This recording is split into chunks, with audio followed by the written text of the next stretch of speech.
প্রথমে ধন্যবাদ জানাবো মমতাদিকে, কারণ এই যে আপনাদের সামনে আমি দাঁড়িয়ে আছি, এই স্বপ্নটা সত্যি হয়েছে শুধুমাত্র মমতাদির জন্য। থ্যাংক ইউ মমতাদি, থ্যাংক ইউ সো মাচ। এই যে জায়গাটায় আমি আজকে প্রথমবার আসিনি, কিন্তু হ্যাঁ আমার ছোটবেলাটা পুরো এই জায়গায় গেছে আর কি। কখনো জেঠুর হাত ধরে, কখনো মামা হাত ধরে, কখনো পিসির হাত ধরে।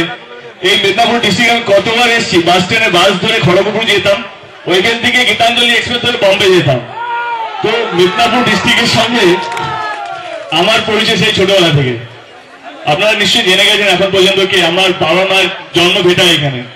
প্রশ্নটা হলো কি দেব এত তাড়াতাড়ি কেন এলো পলিটিক্সে, তাই তো? বিলিভ মি, যবে থেকে আমার নাম অ্যানাউন্স হয়েছে আমি এটা 1 কোটি লোককে 10 কোটি বার বুঝিয়েছি কি কেন এলাম। যেদিন আমার নামটা প্রথমবার অ্যানাউন্স হলো, দিদি যেদিন অ্যানাউন্স করলেন, আমি ভয়ে ফোনটা সুইচ অফ করে রেখে দিয়েছিলাম।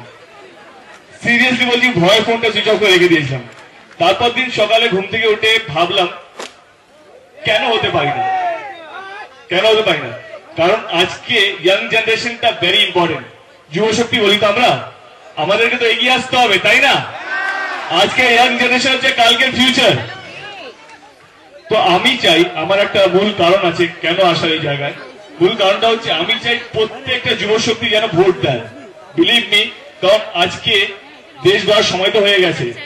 আমরা যখনই কিছু খারাপ হয় আগে আমরা বলি কি কেন হলো, কিসের জন্য হলো। চায়ের আড্ডায় বা ড্রয়িং রুমে বসে আমরা নিন্দা করতে থাকি, তাই না?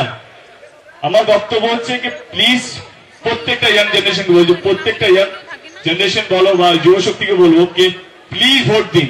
কারণ এটা আমাদের দেশ, আমাদেরকে চালাতে হবে, তাই না? যেখানে আমেরিকাতে ব্যারাক ওবামা চালাতে পারে, তো আমরা ইয়াং জেনারেশনটা কেন পিছিয়ে থাকবো?